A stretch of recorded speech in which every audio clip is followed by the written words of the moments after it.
Hello friends, welcome back to this channel that is Study Up. Today we are going to complete our second part of the electricity, and this is the chapter of class 10th physics.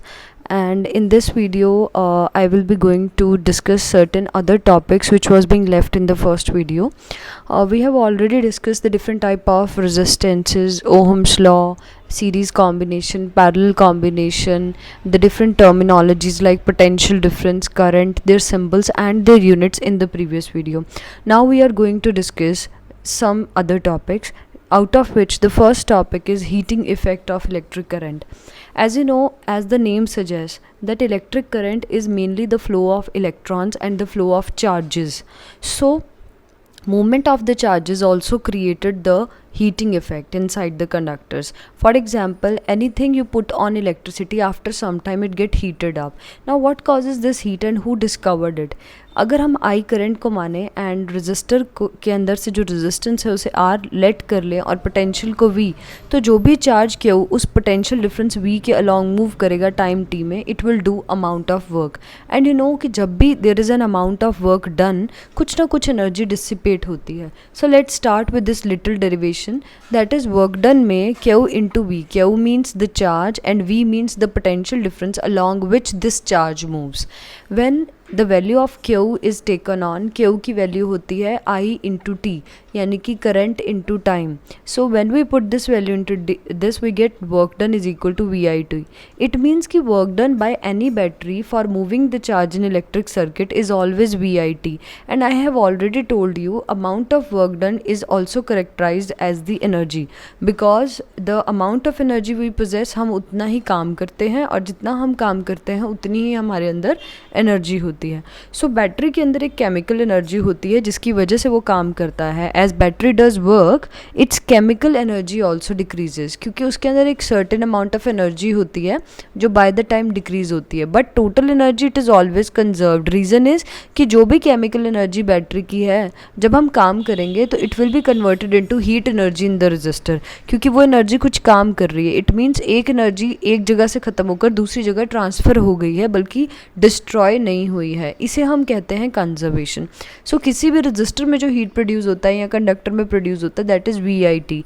और इस heating effect को हम heating effect of electric current कहते हैं. And since it was given by Joule's, it is also called as Joule's heating effect. But Joule ने Ohm's law की help से इस हीटिंग इफेक्ट को निकाला. अगर हम हीट की बात करें तो it is V I T, लेकिन अगर हम ओहम्स लॉ लगाकर वी की जगह आई आर पुट कर दें, we will get the formula H is equal to I square R T. And it was discovered by Joule, that is what it is called as Joule's law of heating. ये कहती है कि किसी भी conductor में या resistor में जो हीट प्रोड्यूस होती है वो करंट के स्क्वायर, रेजिस्टेंस के और टाइम के डायरेक्टली प्रोपोर्शनल है. इट मीन्स कि करंट के बढ़ाने से हीट बढ़ेगी, रेजिस्टेंस के बढ़ाने से हीट बढ़ेगी और टाइम के भी बढ़ाने से हीट बढ़ेगी. वेराज अगर हम करंट को कम कर देंगे तो हीट डिक्रीज़ होगी, रेजिस्टेंस को कम कर देंगे तो भी हीट डिक्रीज़ होगी और टाइम को कम कर दे तो भी हीट डिक्रीज़ होगी. और इसका सिंपल नॉर्मल लाइफ में आप कैसे इसको प्रूव कर सकते हैं? फॉर एग्जांपल, एक बल्ब है जो आप 10 घंटे चला रहे हैं तो उसमें हीट ज़्यादा प्रोड्यूस होगी, और एक बल्ब जिसे आप कम टाइम के लिए चला रहे हैं उसमें कम हीट प्रोड्यूस होगी. तो this is as simple as that. Next is आपके पास आता है इसकी practical application.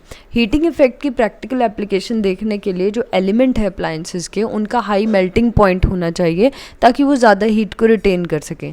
Heating effect electric current का कुछ एप्लीकेशंस में यूज़ होता है. फॉर एग्जांपल, जैसे इलेक्ट्रिक बल्ब.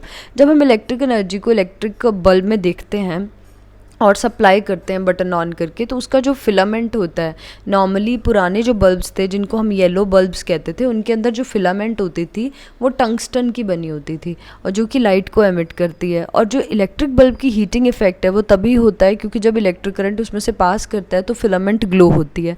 अब आप सब लोगों को ये नहीं पता कि जो फिलामेंट है उस येलो बल्ब की, जो पुराने टाइम में जलाया जाता था, वो टंगस्टन मेटल से बनी होती थी. टंगस्टन मेटल जो है एक ऐसी मेटल है जिसका मेल्टिंग पॉइंट बहुत ज़्यादा है, यानी 3380 डिग्री सेल्सियस है. इट मीन्स अगर हम उसे ज़्यादा देर तक भी जला के रखते थे तो वो ख़राब नहीं होता था या मेल्ट नहीं होता था, क्योंकि उस मेटल का मेल्टिंग पॉइंट ही 3380 डिग्री सेल्सियस है, जो रूम टेम्परेचर पे अटेन नहीं हो सकता, जो कि सिर्फ ब्लास्ट फर्नेस या फर्नेस में ही अटेन हो सकता है. सेकेंड इसकी एप्लीकेशन है हीटिंग इफेक्ट की इलेक्ट्रिक आयरन। जब हम इलेक्ट्रिक आयरन को इलेक्ट्रिक सर्किट से कनेक्ट करते हैं तो इलेक्ट्रिक आयरन गर्म हो जाती है, जो कि इलेक्ट्रिक आयरन को हीट अप करती है। अब जो इसके अंदर एलिमेंट होता है, आपने नॉर्मली देखा होगा कहीं प्रेस में क्या होता है, कहीं आयरन्स में क्या होता है, उनका एलिमेंट ख़राब हो जाता है। तो एक्चुअली उनका जो एलिमेंट है वो एलॉयज़ से बना होता है। एंड यू नो कि एलॉयज़ जो है वो एक या एक से ज़्यादा मेटल्स या नॉन मेटल्स की मिक्सचर होती हैं।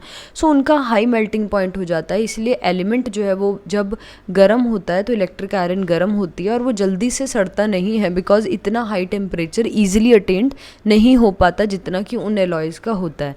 तो जब वो अपने हाई मेल्टिंग पॉइंट पर पहुंचेंगी तभी वो एलिमेंट मेल्ट होगा और तभी प्रेस ख़राब होगी।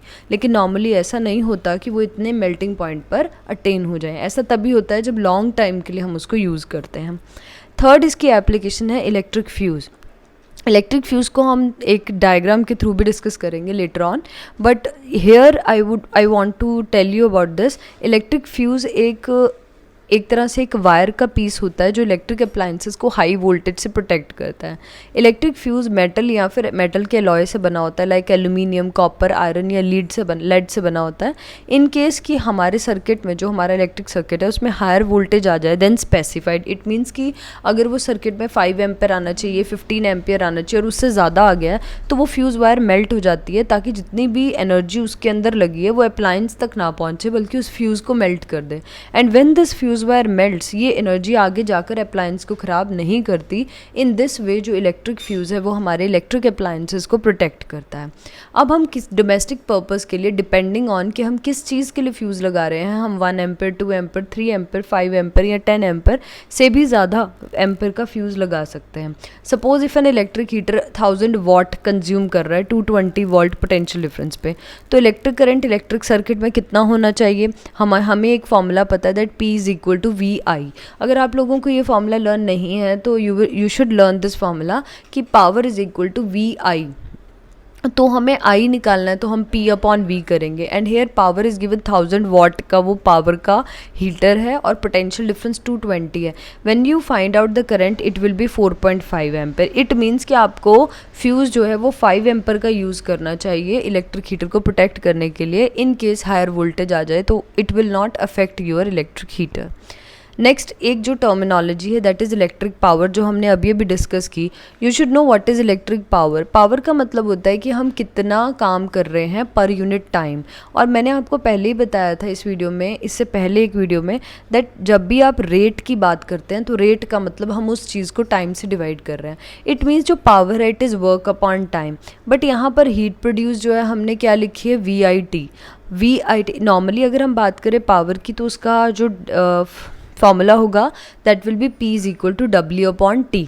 बट यहाँ पर अगर हम हीट प्रोड्यूस की बात कर रहे हैं तो इट विल बी VIT, क्योंकि आपको पता ही है कि ये इसके इक्वल है तो हम यहाँ पर ये पुट कर देंगे। P is equal to VI है, हीट प्रोड्यूस के लिए हम ये पुट करेंगे। देन आपके पास आता है V की वैल्यू IR है, IR पुट करने पर हीट की प्रोड्यूस इतनी हो गई। But power is heat produce per unit time. जब हम उसे टाइम से डिवाइड करेंगे इट विल बी I²R, और I²R में से अगर हम IR को V ले लें तो it will become VI। And ऐसा unit of electric power is watt. 1 watt जो है वो 1 वोल्ट एम्पेयर के इक्वल होता है। Depending on this condition 1 kilowatt की अगर हम बात करें that will be equal to 1000 watt. Units of energy is kilowatt hour. 1 kilowatt hour जो है it is equal to kilowatt में 1000 watt and 1 hour is 1 hour. 1 hour you will have 3600 seconds